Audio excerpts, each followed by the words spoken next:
Здравствуйте, друзья.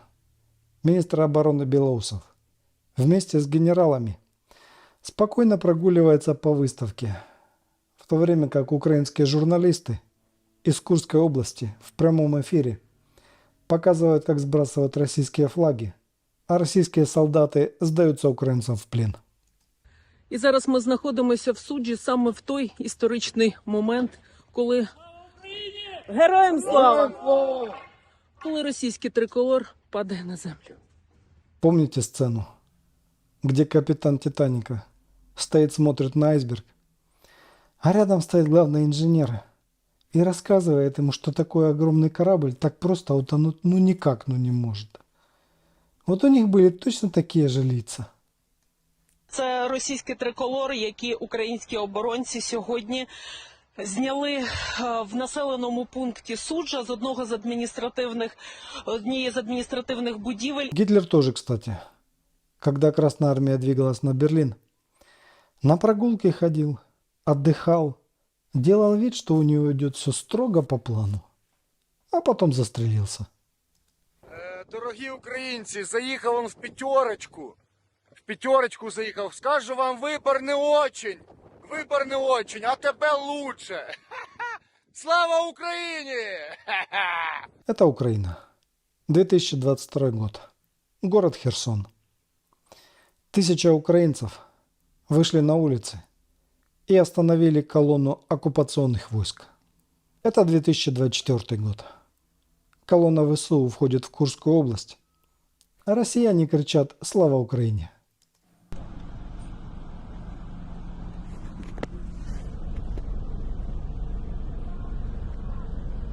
Улица План.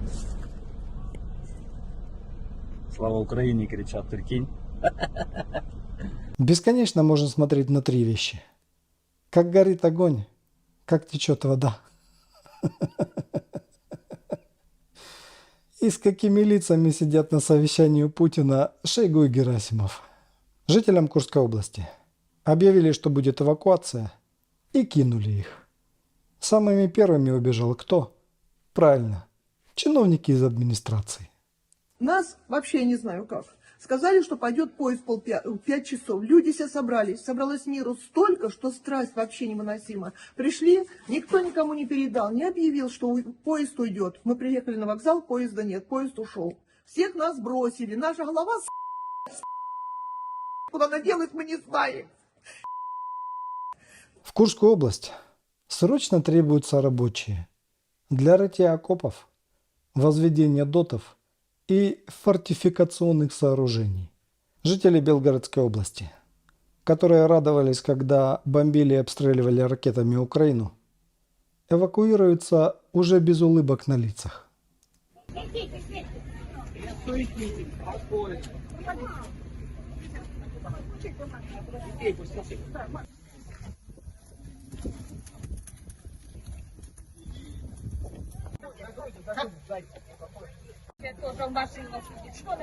Почему ВСУ двигаются так быстро?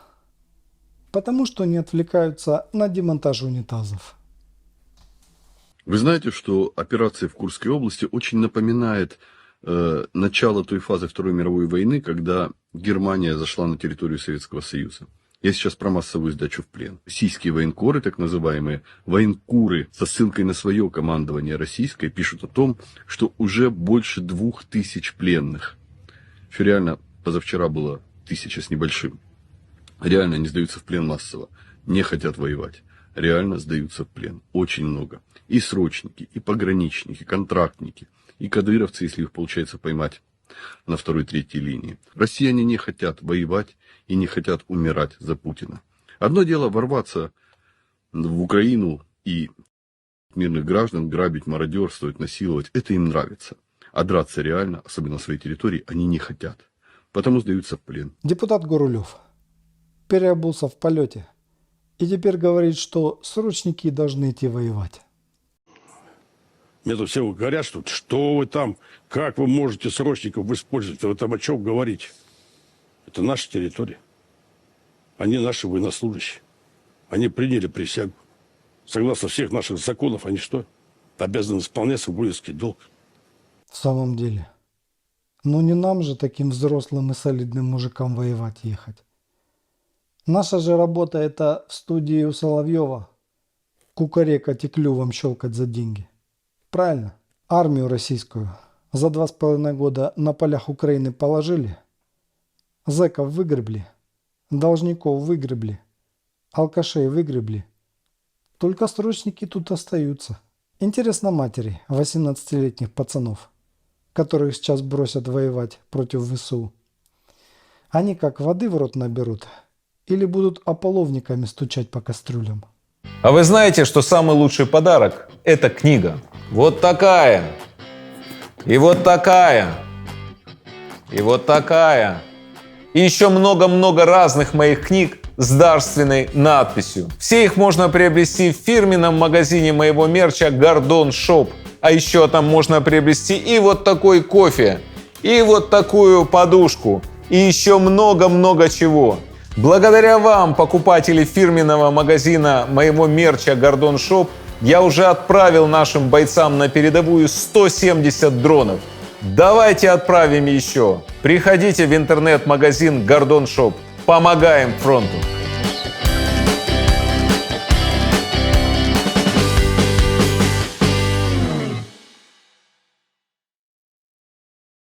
Ладу Гранту в Египте можно купить в 2 раза дешевле, чем в России, начиная с 650 тысяч рублей. Почему? А потому что патриот – это тот, который всегда платит дважды. Новосибирск. Вместо того, чтобы ремонтировать дорогу, дырку просто закрыли старым диваном. А вот это Москва. Вместо того, чтобы защищать страну, укреплять линию обороны, дырку на границе точно так же прикрыли старым диваном. Сейчас, на данный момент, происходит. Вот как Путин говорит, что он не будет поднимать пенсионный возраст, значит наоборот, значит подымет. Он не будет сидеть в президентах больше 2 сроков подряд. Вот как только он сказал, это сразу понятно, что он соврал, что он будет сидеть. И когда он сказал, что мы начинаем СВО для того, чтобы на нас не напали, я сразу понял, что он начинает СВО для того, чтобы на нас напали. Все будет с точностью наоборот. И на нас напали сейчас. Как вот сейчас вот эти вот патриоты пишут, которые, что мы такие крутые, сейчас соберемся, и в конечном итоге Россия сила, Божья страна, победит, все будет круто. Ребят, нас ненавидят казахи, нас ненавидят армяне, нас ненавидят грузины, нас ненавидят украинцы. От нас отвернулись азербайджанцы, нас презирают чеченцы. И я знаю чеченцев, которые до сих пор не могут простить нам войну, первую и вторую чеченскую. Теперь нас не уважают, ненавидят европейцы. Все, начиная, давайте, вот Эстония, Латвия, Литва, Финляндия, Германия. Все, вот кто есть, да, Чехия, они нас ненавидят. Нас презирают американцы, потому что с нами еще хотели договариваться. И олимпиады позволяли, чтобы мы проводили, и Евровидение позволяли, чтобы мы проводили, и мундиали всякие. С нами хотели дружить, с нами хотели договариваться. Но нет, с нами не договариваются. Нас ненавидят Израиль теперь, а нас ненавидят китайцы. Все думают о том, что Китай нам помогает, и все круто будет. Нет. И у Китая, вот они, китайцы вот так делают, да? Сиди и жди на берегу, пока труп твоего врага проплывет мимо тебя. Китайцы уже поколдовали, да, пелену вот эту вот на глаза накинули, и сами пользуются нашим лесом и нашей землей. Но они нас ни за что не считают. У нас нет больше друзей, у нас не на кого опираться. И после этого посмотрите, уже говорить о том, что Украина, говорить о том, что Россия победит и Россия там что-то воспрянет. Нет, ребят. Внутри страны начинаются этнические конфликты. Мы кошмарим сейчас таджиков. И все вот эти вот этносы все видят. Нас ненавидят буряты, потому что те, которые были танкисты, их уже Украина убрала, остались-то бурят-то есть и нормальные. И сейчас буряты восстают тоже, они ненавидят нас. Дагестанцы тоже. Ребята, впереди самое интересное. Добегались, сможем повторить. Повторили, да не то. Осталось повторить еще Чаушеску, Саддама Хусейна или Каддафи.